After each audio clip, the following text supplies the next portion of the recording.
Përshëndetje dhe mirë se vini në Ajo Podcast. Ndërsa javët i ke njëra pas tjetrës dhe ne kuptojmë edhe nga veshjet tona, se kur e kemi filluar këtë podcast kemi qenë me xhaketa dhe tani e kemi dalë në versionin e këmishës. Por në listën e gjatë atyre që kanë kaluar në këtë studio nuk mund të mungonte një person nga bota e kinemas e cila duhet ishte tek lista ime dhe jo tek e Sabinës, kështu që bëm një kompromis edhe e ftuar në këtë episod është Sabina Kodra, bashkëautore edhe bashkëprezantuese e këtij rrugëtimi që ka filluar, po, Që kështu të lutem do të bëj pyetje në pozicionin e gazetares që më rri më mirë mua në këtë kostum. Kështu që në këtë episod që është në një farë mënyrë edhe finishi i këtij cikli të parë që ne e nisëm në javën e 2 të shtatorit në mos gaboj. Kemi arritur pak nga pak tek episodi 30 dhe ky do jetë përmbyllësi ose ajo që ne kishim menduar që do t'i jepte formë një platforme të re mediatike që e kemi quajtur Ajo Podcast dhe e kemi theksuar sa herë që ky nuk është një podcast si gjithë podcastet e tjera, pra si formë komunikimi, por është një platformë e cila mundohet që t'i japi fytyrë, figurë, vizibilitet grave dhe vajzave në media. Në këtë rrugëtim, Sabina, si të është dukur ty? E kemi përmbushur këtë vizion që kemi pasur kur e nisëm? Apo ka diçka që mungon, që mund t'ishte bërë më mirë, që mund t'ishte bërë me frekuencë tjetër? Në fakt, me thënë drejtën, neve kemi nisur këtë rrugtimin bashkë, kemi një 8 vjeçar, 9 vjeçar sa bëmë. Po. Edhe që kur në hapat e parë, kur e kemi nisur te Balkan Film Market, ku ka qenë Rafaela, ku kemi diskutuar, një nga shqetësimet kryesore që kemi pasur është vizibiliteti. Pra gratë nuk ishin të dukshme.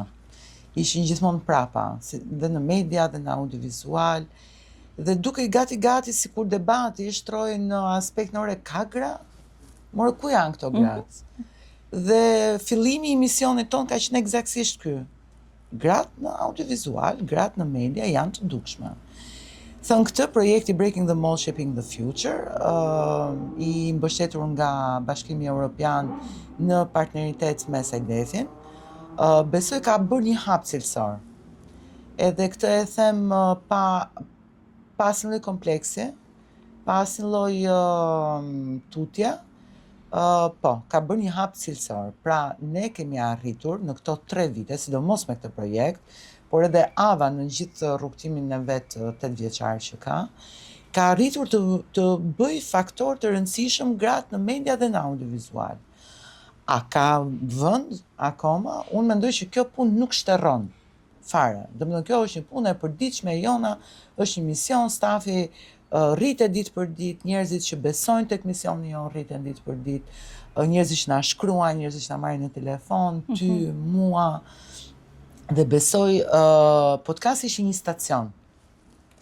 Podcasti ishte një stacion, unë vetë kam jetuar jo shumë rahat, sepse unë nuk jam gazetare, dhe sigurisht që mora përsipër të jem në rolin e të kem një pozicion që nuk ishte shumë komod për mua, por e kisha shumë të rëndësishme që grave në audiovizual, grave në kinematografi, t'i jepja një hapësirë të dedikuar, ku ato të ishin komode, të ishin të qeta. Pse mendon ti që platformat e tjera nuk e kanë ofruar këtë komoditet që ne mendojmë se ua kemi dhënë të gjitha të intervistuarave që vinë në podcast? Sepse po të shikosh edhe nga reagimet që kemi marrë në platformat online, është një shumësi njerëzish të cilët mendojnë se duke folur, mesazhi i tyre arrin tek personat. Megjithatë, jo gjithmonë të paktën gazetaret që ne kemi intervistuar dhe vajzat e audiovizualit që punojnë në industrinë kinematografike, kanë qenë të lira për të thënë çfarë ato mendojnë se është e rëndësishme për të thënë në ato moment. Po, tashi, kjo pyetja vlen edhe për mua dhe për ty. Po, patjetër, do ta bëjmë pyetja vetëm patjetër. për mua. Po, unë po tregoj këtë anë të monedës. E para njerë që marrëveshja që ne të dyja kemi bërë, ka qenë që neve nuk do gjëmonim figurat mainstream. Neve do gjëmonim të gjitha ato figura që për ne kanë vlerë, që jo detyrimisht ofrojnë audiencë të madhe.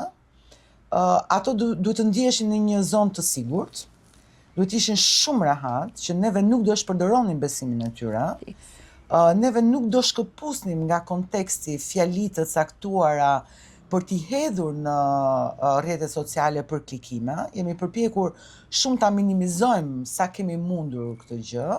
Ka pasur raste që dhe mund t'na ketë shpëtuar situata, na ka dalë nga kontrolli, por përgjithsisht busulla jon ka qenë që gratë dhe vajzat duhet të jenë në një zonë të sigurt, të flasin të qeta, fjala e tyre nuk do nxirret nga konteksti për klikime, projektor dhe mënyra se si ne do përpiqemi që audienca të shikojë ato të jetë eksaktësisht me sytë tanë, pra të jetë me sytë të vërtetës, me sy të dashur, me sy të ngrohtë, pra duhet ishte një ambient i cili i jep fuqi, i jep zë, i jep kurajo për të përballuar profesione të vështira, sepse këto janë profesione shumë të vështira. Dhe sa më shumë ato të ndihen të përkrahura, të mbështetura, të mos ndihen vetëm, aq më shumë besoj që ndërtohet një mjedis i cili i jep besim edhe vajzave të reja, po ndoshta edhe atyre që e kanë braktisur profesionin. Sepse këtu tani dua ta kthej pyetjen tek ty. Si ka qenë pasqyra për ty në lidhje me vajzat dhe gratë që ti ke intervistuar, dhe çfarë ka ndodhur me realitetin e tyre dhe çfarë solli ndryshe ky podcast? Të thuash që situata e medias në Shqipëri nuk është më e mira e mundshme, nuk është se ke thënë ndonjë gjë të re, sepse raportet e curisë ose të matjes së lirisë medias dhe të shprehjes në vend të cilat tashmë bëhen edhe për efekt të rrugtimit tonë në Bashkimin Evropian, janë të përvitshme dhe ato tregojnë rënje. Por unë mendoj që ajo që podcasti i dha kësaj panorame ishte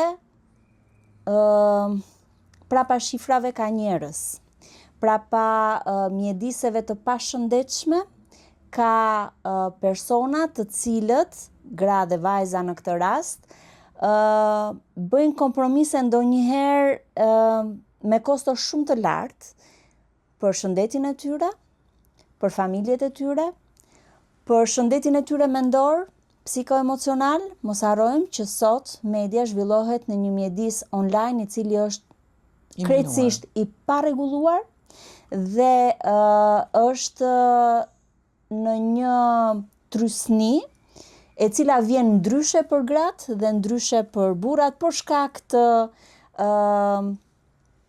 portretizimit edhe roleve gjinore të cilat lehtësisht të cënueshme, absolutisht. të bullëzueshme. Dhe mendoj që kjo hapësirë ka shërbyer edhe për ne si bashkëbiseduese të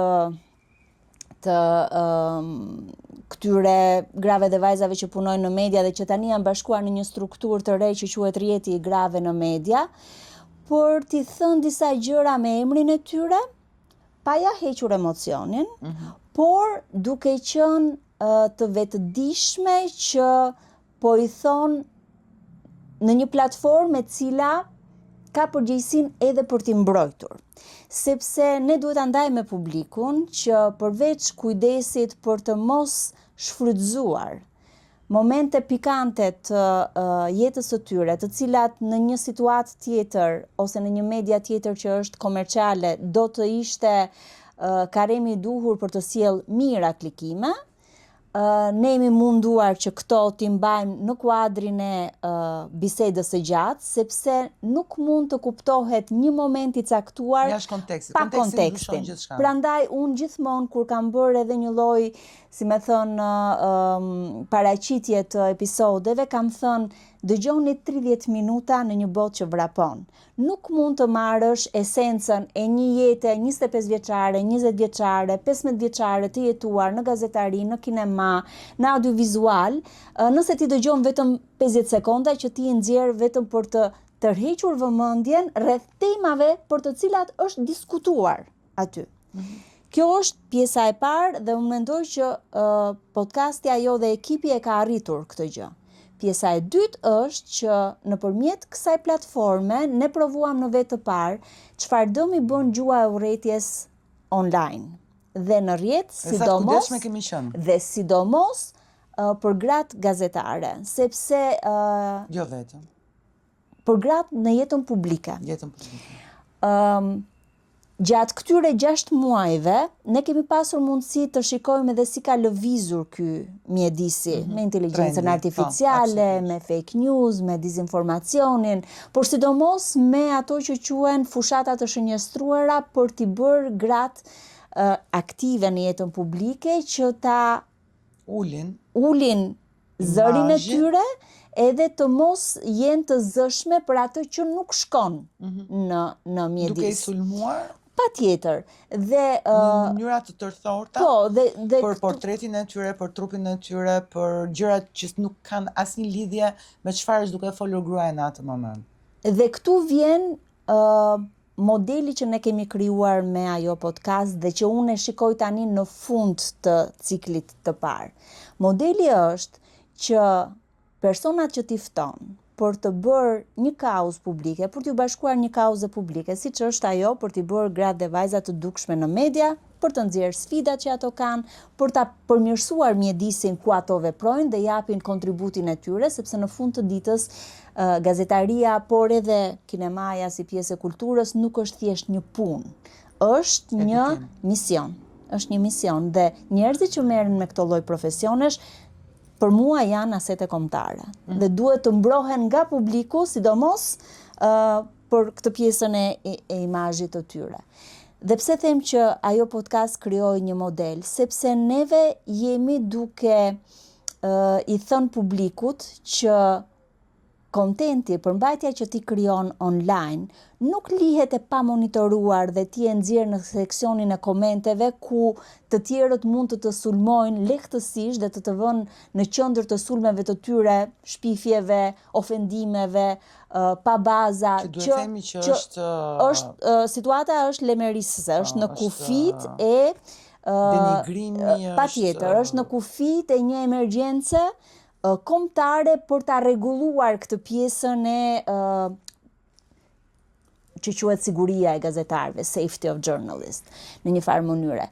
Dhe të gjithë ata që na kanë ndjekur dhe të gjitha ato që na kanë ndjekur e kanë parë me sa kujdes ne kemi monitoruar komentet, duke respektuar të drejtën e gjithë secilit për të shprehur opinionin e vet, por nga ana tjetër kur ka pasur figura të cilat realisht kanë qenë në qendër të sulmeve të pa baza, thjesht me idenë për ta denigruar si figurë, siç është Klodi Lala, ne kemi marrë një vendim. Dhe unë dua të them që ajo që ne kemi bërë me podcastin, kemi mbyllur seksionin e komenteve për disa ditë, sepse ajo që kam kuptuar është që në momentin që këto deklarata ose këto figura vinë në publik me një qëndrim të caktuar për jetën e tyre personale, për atë që ndodh në media, për orët e gjata në punë, për lidhjet midis pushtetit dhe politikës, të gjitha gjërat me të cilën njerëzit ndajnë këndvështrime të ndryshme, në ato momente është edhe intensiteti më i madh i sulmeve. Kalon 2 ditë që ne bëjmë trailera Fortuna. dhe askush nuk shkon dhe mund ta shikosh shumë lehtë në diferencën që ekziston midis numrit të shikimeve në rrjetet sociale të reelsave ose të videove të shkurtra dhe episodeve të gjata. Ka një diferencë shumë të madhe. Dhe unë prandaj ngulmoj të them që podcasti dhe media audiovizive është një media e cila duhet ta përdori rrjetin social si medium, si mjet, jo si qëllim për ta tjetërsuar kontentin që ai nxjerr. Dhe ky rrugëtim me ajo podcast më ka bërë të kuptoj që jo pa dashur, se kjo ka qenë një strategji e jona që në mënyrë organike neve të japim edhe një model se si duhet të jenë.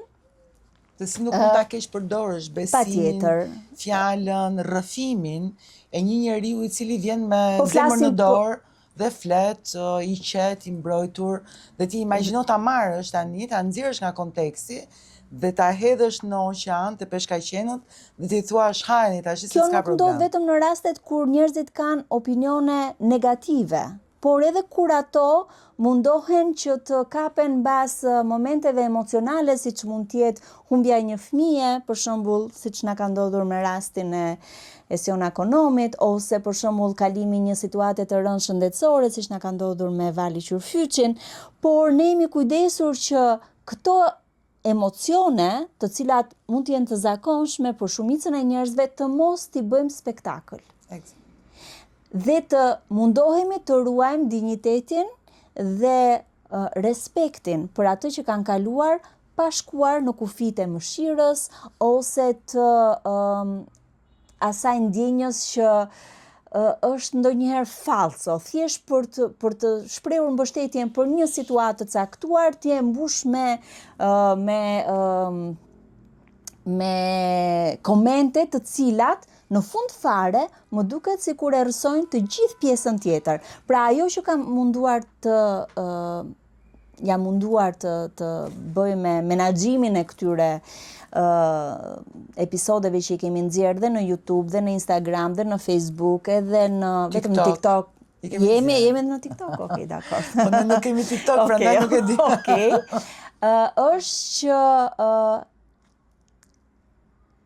t'i japim të kuptoj publikut që ka kufi, që ka një model, ka një mënyrë se si mund bëhet. Në mënyrën se si ti interviston njerëz të cilët kanë se çfarë ti thon publikut. Bukur. Tani, ti ke intervistuar 15 gazetare dhe unë kam intervistuar 15 gratë të audiovizualit dhe kinematografisë. Jam shumë kurioze, nuk është se nuk e kam ndjekur podcastin tënd, shpresoj ti ta kesh ndjekur podcastin. Gjithmonë jemi collaborators. Për shaka. Kemi një audiencë të sigurt që është njëra tjetra. Absolutisht. Për te i kësaj. Më intereson shumë të di mendimin tënd në lidhje me vjushmërinë, me rrugtimin, ato që ti ke dëgjuar si rrëfime, a kishte gjëra që ti nuk i dije? Po. Atë kanë prekur. Çfarë do ndryshoje nëse neve do vazhdonim dhe sezonin tjetër? Çfarë do doje të eksploroje më shumë?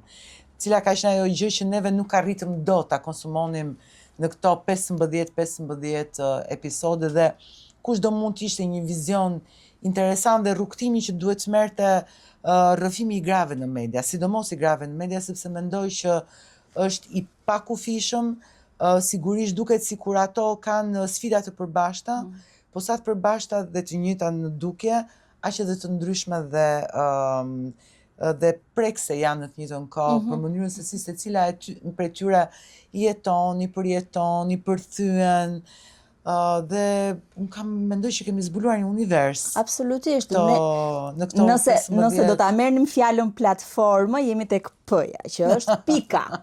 Nga ku niset ajo që theti stacioni, për ta bërë ajo media, Ava Media, i vëm çfarë të duash emrin. Ajo media më pëlqen shumë. Është një platformë e cila na dha të kuptojmë sa shumë vetë dhe sa shumë histori kemi aty jashtë që presin të zbulohen dhe të konsumohen në mënyrë kritike dhe me këtë etikën të cilën ne transmetuam në këto 30 episode, për ta bërë figurën e gazetarit, sidomos, flas për pjesën time, ala të publikut.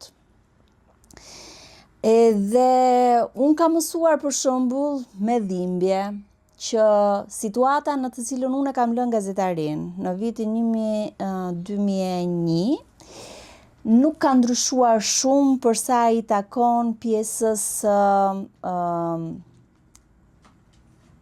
orareve. Ola Mitre më tha që ka stacione ende që punojnë me orë të zgjatura dhe pa pushimet e duhura gazetarët dhe sidomos gjendja në rrethe është akoma më e vështirë. Ka mësuar që vazhdon të mbetet një sfidë ekuilibri midis punës dhe familjes në media dhe vazhdojmë ende në vitin 2026 t'i vendosim përballë zgjedhjes o familjen o karrierën, që është një debat i tejkaluar tashmë. Por kjo në Europë. Në Europë. Në standardet e Bashkimit Evropian ku ne duam të shkojmë dhe po na bën kjo lloj mos balance të humbasim gazetare shumë të mira. Bëra dje një retrospektiv të zgjedhjeve të kaluara në Shqipëri dhe kisha nxjerr disa prej figurave kryesore, gra dhe vajza, anëtare të rrjetit të grave në media, të cilat raportonin për zgjedhjet. Mbas 3 vitesh, pash që nga 10 prej tyre, 4 nuk punonin më në media. Është Juli Ristani, është Esiona Konomi, është Klesiana Omeri, është edhe Isida Muça. 3 të parat janë në Shqipëri të punësuara në institucione të tjera. Isida është larguar nga Shqipëria. Çfarë bashkon katërt? Përveç faktit që nuk punojnë më gazetarin. Unë mendoj që ato kanë bërë një zgjedhje për të qenë më pranë fëmijëve të tyre dhe për të gjetur një balancë, sepse disa prej tyre i kanë dhe bashortët gazetar dhe është një profesion i cili të merr shumë kohë nga kujdesi ndaj fëmijëve. Edhe kush ka sakrifikuar në të rast janë gratë nga profesioni, ja? Besoj se po, se me aq sa kam kuptuar të dy bashkëshortët e Klesianës edhe të Esionës vazhdojnë të jenë gazetarë. Ato janë zëdhënëse shtypje në institucione shumë të... Po mua më dhëmb sepse ato janë gazetare shumë të mira dhe që kanë investuar për të qenë edhe për të bërë gazetari me etik, me thënë të drejtën. Një gjë tjetër që kam kuptuar nga episodi i fundit me Anila Jolen dhe me ajo podcast, ishte që situata e grave drejtuese në gazetari ka mbetur po njësoj siç ka qenë përpara shumë vitesh, në mos është keqësuar. Sepse kur Anila Jole ishte kryeredaktore dhe drejtore lajmer, siç vazhdon tani në News 24, shumë vite më parë, në 2014, ishin dhe disa gra dhe vajza të tjera, të cilat gjithashtu drejtonin departamente e informacioni. Në vitin 2026 nuk e kemi. Kemi vetëm Anila Jole që drejton një redaksi informacioni. Se kjo është, domethënë ti thjesht duke treguar panoramën, po një analizë, një sondazh e ke? Domethënë pse është kaq nga Unioni i Gazetarëve dhe nga Asociacioni i Gazetarëve, si me thënë, arsyeja kryesore del pikërisht kjo, mos gjetja e kohës së dur për t'u dedikuar dhe fëmijëve, edhe familjes, edhe punës, dhe Merita Hakla, e cila gjithashtu ka qenë këtu dhe ka arritur deri zëvendës kryeredaktore dhe ka bërë me zgjedhje këtë vendim, sepse duke qenë dhe ajo bashortje e një gazetari, ka menduar që është më mirë të jesh pranë fëmijëve në moshën e tyre më të bukur kur ata kalojnë adoleshencën dhe shkojnë pastaj drejt studimeve të larta, sesa si më thon, të sakrifikosh çdo gjë për hir të profesionit.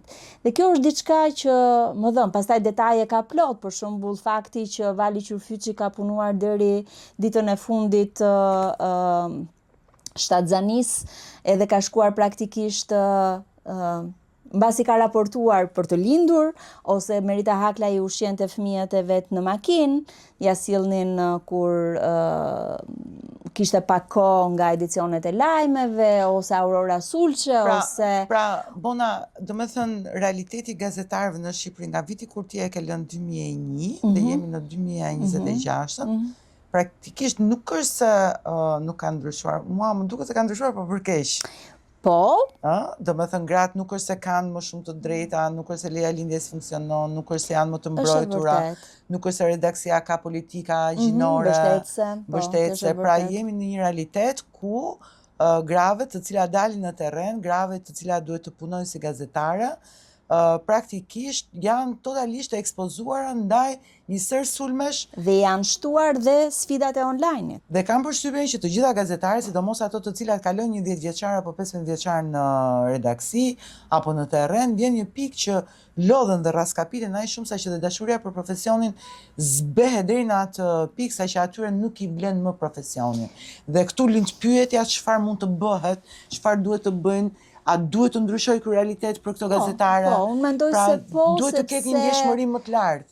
Besoj që tashmë edhe iniciativa që ka marrë Ava me rrjetin e grave në media është fryt i këtij lloji ndërgjegjësimi që ka ardhur në shumë forma, një herë me mentorimet, një herë me skemën e granteve të vogla, një herë duke i bërë të dukshme nëpërmjet zërave të medias, që ishte eventi që mblodhi bashkë për herë të parë 10 gra gazetare që treguan në vetë të parë një lloj TEDx-i, sfidat e të bërit profesionit të gazetarisë në Shqipëri, por në këtë trajektore nuk ka vetëm gjëra të këqija, ka disa që kanë ngelur në vend, siç mund të jetë për shembull pjesa e orareve ose pjesa e rrogave, por ka dhe lajme të mira, dhe lajmi i mirë është ky që gratë gazetare janë bërë më të ndërgjegjshme për rolin edhe fuqinë që kanë nëse janë bërë bashkë. Nëse bëhen bashkë, sepse vetëm e kanë provuar gjithë këtë kohë që nuk ja kanë dalë ta ndryshojnë sistemin. Nëse bëhen bashkë dhe figurohen si grup interesi, unë mendoj që jemi në rrugën e duhur për të ndryshuar shumë nga këto ekuilibra të cilat kanë qenë të prishur në vite jo vetëm për median shqiptare, por në përgjithësi për industrinë edhe për ekonominë në Shqipëri. Se ti mund ta thuash dhe për kineman për shembull, që në kinema situata sigurisht që ka shumë pika takimi me mjedisin e gazetarisë, ka një ndryshim esencial që në kinema është profesioni i freelancit. Pra ti ose vetë punësohesh, ndërton një projekt, shkalla e vështirësisë është shumë herë më e madhe, por në një tjetër aspekt, pra nëse flasim për gazetarët të cilët duhet të punojnë në një redaksi dhe janë të punësuar, jemi duke diskutuar kontratat e punës, jemi duke diskutuar kontratat kolektive, a bën sens, a duhet të ketë një kontratë kolektive për çdo redaksi, si mbrohen këta njerëz, a ka të drejtë pronari një media të nxjerrë nga puna sikur të ishte një leckë, një gazetar i cili ka 20-25 vite, pa e dhënë absolutisht asnjë lloj shpjegimi, a është e drejtë të ketë një status gazetare apo kjo e vendos në një pikë pyetje shumë të madhe lirinë e shprehjes. Pra janë disa pikë pyetje, por gjithmonë brenda një konteksti, kurse kur vim tek audivizuali dhe kinemaja kanë një tjetër shkallë vështirësie, pasi janë profesione të cilat kërkojnë financime shumë të mëdha, kërkojnë disa lloj, unë them shpesh, muskuj të tjerë. Pra kërkon një lloj maratone, ti duhet të jesh një lloj atleti maratonomak, i cili di të rezistojnë në 20 kilometra, 25 kilometra, ti duhet të dish se si të trajnohesh ndryshe, dhe sigurisht që gjithë puna është që ti të ndërtosh një mjedis ku këto vajza të cilat mbarojnë në Universitetin e Arteve, të mos i thuash që vetëm ajo gjë kur ti do vish është që ti do ngelesh pa punë, ti do ngelesh pa rrogë, ti do ngelesh pa, si thoshte Churchill, domethënë vetëm ajo gjë që mund t'ju premtoj është gjak edhe sakrifica. nuk mund t'ja themi sot këtë, sepse do ishte e tmerrshme. Neve sot duhet kishim punuar mjaftueshmërisht që gratë dhe vajzat që do vinin në këto profesione të gjinin një mjedis shumë herë më të thjeshtë, shumë herë më komod. Ta shikonin profesionin si një mënyrë, jo thjesht si një sfidë, po ta shikonin dhe si një profesion i cili do t'i jepte një status, i cili do t'i rrinte profesionalisht, i cili do t'i jepte edhe një mundësi ekonomike. Pra nuk mund t'i premtosh njerëzve vetëm sakrifica, nga sakrifica në sakrificë, sepse janë të rrallë ata që sigurisht do mbijetojnë, si Klodi Lala e tjetri, por nuk mund të pretendosh që të gjitha duhet ta bëjnë të gjë. Dhe unë në fakt nuk i fajsoj fare edhe kur e braktisin profesionin, sepse e kuptoj që në 2027 ti thuash një njeriu që ti duhet, një gruaj që ti tash duhet të zgjedhësh të sakrifikosh pafundësisht duke rritur fëmijët e tu në një sistem arsimor të vështirë, në një sistem shëndetësor akoma më të vështirë, duhet të shkosh edhe në redaksi apo duhet bësh edhe një projekt i cili do të marrë 5 apo 6 vite të jetës tënde. Unë mendoj që nuk është e drejtë që t'ja kërkojmë këtë gjë njerëzve dhe grave. Pra neve kemi për detyrë që duke e kaluar gjithë këtë kalvarin e vështirësive, ne dim se ku janë ato pikat që neve mund ta ndryshojmë realitetin për ato dhe të luftojmë dhe t'i themi hajde se ne këtë gjë mund ta bëjmë bashkë. Unë nuk kam se ta bëjmë vetëm për ty. Pra, unë dua ta bëj, por nuk kam se ta bëj vetëm për ty. Ti duhet t'jesh në krah për krah me mua, duhet jemi së bashku, duhet të besojmë tek diçka dhe duhet të kuptojmë që kështu nuk vazhdohet më. Pra, nëse neve nuk jemi të afta të artikulojmë gjëra se si ne i duam, se si ne mendojmë se si duhet të jetë realiteti jon, unë në formën time, ti në formën tënde, pra të gjitha ato gra të cilat kanë dëshmuar në 30 histori, që kemi kaluar nga histori suksesi, kemi kaluar në histori dëshpërimi, pra kemi kaluar në historitë e jetës, por neve duhet kemi një ndalesë dhe arsyeja pse unë mendoj ne të dyja sot jemi mbledhur, është që neve të kemi mundësi që jo vetëm nëpërmjet podcastit, por nëpërmjet gjithë punës sonë të përditshme, nëpërmjet gjithë dëshmive që neve kemi arritur të sigurojmë, sepse ato do shikojnë edhe mbas 20 vitesh, edhe mbas 30 vitesh. Pra, në vetvete këtë histori kanë lënë një trashëgimi kulturore, le themi, një trashëgimi emocionale të gjitha këtyre grave që në një moment caktuar janë ndjerë në një formë. Dhe të vinë ndoshta mbas 5 vitesh, sigurisht që shpresoj që ne nuk do presim 5 vite për të bërë sezonin tjetër. Jo, absolutisht. Unë po mendoja që shtatorit të na gjejmë një cikël të ri, sepse tashmë radha është shumë e gjatë, kam shumë kërkesa nga gocat e medias të cilat realisht e kanë vlerësuar jo vetëm në rrethe, po edhe në Tiranë. Shiko, ne kemi një industri shumë të madhe mediatike, vetëm një kompani ka mbi 1000 punonjës dhe kemi 6000-7000 punonjës të medias në të gjithë Shqipërinë dhe të thua që 70% e tyre janë gra.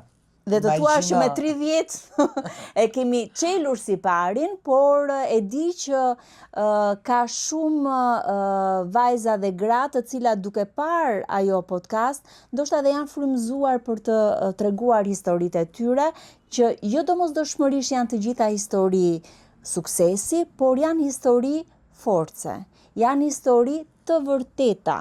Dhe kjo është gjëja që mua do më ngeli nga cikli i parë i ajo podcast, sepse janë treguar të sinqerta, deri në dhimbje, kanë ndarë gjëra që nuk do t'i thoshin në vende të tjera. Dhe unë jam e prekur nga besimi i tyre dhe i falenderoj realisht me gjithë zemër që edhe pse një hapësirë mediatike fare e re, pas një lloj premtimi që do të bëhesh e famshme mbas saj, ose puna jote do të shikohet me sy tjetër.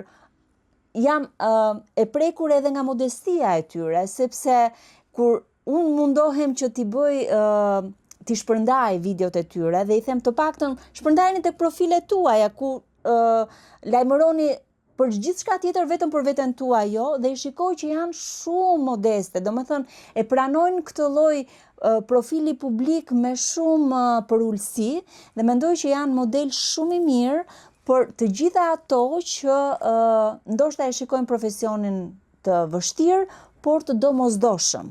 Edhe janë histori që do ngelen, me thënë të drejtën, për mua unë nuk do ta kisha marrë me mend për shembull që do doja t'i ngjaja një gazetare si Vjosa Çerkini. Nëse nuk do t'ishte për ajo podcast, sepse e kam njohur nëpërmjet këtij podcasti, sigurisht që e ftova për ta rrëfyer historinë e saj mbasi e takova në Itali, por për mua Vjosa është prototipi i gazetares e cila bën dhe dokumentaristen, që po eksploron pjesën e filmit, që ishte e ftuar në 3 pavione në Cannes, dhe kjo nuk është një gjë e pakët për një vajzë të re e cila ka lindur 5 vite para se sa të shpërthente lufta në Kosovë dhe që është rritur, si më thënë, në një shtet të ri, siç është Kosova, por që po bën gjëra të jashtëzakonshme dhe me çfarë? Vetëm me mendsinë e saj që duke qenë grua, unë mund t'i bëj të gjitha, thot Vjosa. Unë mund të bëj dhe gazetaren, mund të jem dhe nën shumë e mirë, mund të jem dhe bashorte shumë e mirë, mund të bëj dhe filmbërse. Duke mos e parë këtë si një dhimbje apo si një sakrificë dhe si një kufizim. Po. Dhe mua më frymëzojnë histori të tilla, kur gjithçka tjetër duket sikur shkon përkundër këtij trendi, unë mendoj që ajo podcast ka dhënë edhe një platformë frymëzimi se si është të bësh gazetari dhe të punosh në median audiovizive në vitin 2026 me të gjitha të mirat dhe të këqijat e veta, me rritjen e inteligjencës artificiale, kërcënimet online, me platformat edhe deepfake-u që i shikojnë gratë gjithmonë në pozita të pafavorshme. Pra, përkundrejt të gjitha këtyre rrymave negative, ne jemi duke i mësuar brezat e rinj, vajzat dhe të reja të cilat mendojnë që kanë një vend për të një zë për të thënë në audiovizual, që kjo është rruga e duhur. Dhe vetëm puna dhe pasioni mund të plotësoj ëndrat e tua dhe gjithçka fillon me një ëndër. Gisela Limi është një aktiviste algjeriane në mos gaboj dhe ka punuar në Francë për shumë vite si aktiviste të drejtave të njerëzit, juriste shumë e mirë. Më bëri përshtypje një citat e saj e cila thoshte: "Të luftosh është detyrë, t'i japësh dorën grave të tjera është përgjegjësi dhe t'i bindësh burrat në drejtsinë e kauzës është e nevojshme." Dhe unë mendoj që ajo podcast dhe Ava në tërësi, edhe partneri ju në Sajdev, edhe të gjitha ata që na janë bashkuar në këtë mision, janë duke bërë pikërisht këtë, duke mos e konsideruar këtë si një qok, si një trill, si një gjë që bëhet për projekt, si një gjë që është e shkruar diku dhe duhet të mbarohet, të plotësohet, por duke e parë këtë si përgjegjësi. Si një mision. Si një mision dhe me seriozitetin që të jep vetëdia që ti nuk je vetëm. Nëse ne i mbledhim të gjitha këto histori, do ta shikoni bëhet një galeri e jashtëzakonshme, të cilët njerëzit duhet i shohin për atë që janë, t'i mbështesin për atë që janë dhe të bëhen ata muri i parë i mbrojtës kundër sulmeve të padrejta dhe të paqëna. Imagjinoni të çojeni një ditë dhe 70% e atyre njerëzve që ju japin informacion të mos jenë më në vendin e punës, sepse ja keni bërë të pamundur. Po. Kjo, unë them ta mbyllim me këtë. Okej. Imagjinoni të zgjoni një ditë dhe gjithë kjo gjenerat njerëzish që juve e keni sulmuar në mënyrë sistemike, pa pritur të vendosë që mos jetë. Po. Që kështu shikojnë nga kjo perspektivë. Neve do vazhdojmë sezonin e dytë. Patjetër. Dhe në sezonin e dytë unë mendoj që përtej fushës së gazetarisë, medias edhe audiovizualit, do fillojmë të eksplorojmë edhe gratë në biznes, do fillojmë të eksplorojmë edhe gratë në shkencë, do fillojmë, pra duam që këto histori frymëzuese të vinë nëpërmjet ajo podcast. Do bësh 1001 histori, e di unë. Do, nga 101 vën 1001. Më fal, është 1001 janë prallat. Okej, dakor. Ka qenë 101. Okej, dakor. Që kështu. Mirë jemi. Ne të dyja po. Dakor. 30 i bëm. 30 kemi edhe ja, mos i matematikë. Jo, mos i se do dalin më shumë, por mendoj që ajo podcast është një mark tani. Edhe dua sinqerisht falenderoj ty për bashkëndarjen e këtij rrugtimi, të gjitha ato që kanë qenë pjesë e edicionit të parë të ajo podcast. Gertin që është gjithmonë në syri dhe veshi në i pagabueshëm, gocat që kanë punuar për titrimin, për Reelsat, Kristina Hasan që është një orloje pa ndalshme me të gjitha idetë e saj, Entenelën, edhe Adelën, gjithë kënd që në është kurthin e emrave. Jo, kaq besoj se nuk i kam haruar të gjithë. Harroj njëri. Jo, e kemi Bertin nuk e ke falenderuar. Bertin, do ta falenderosh ti. Mirë, Bertin po falenderoj.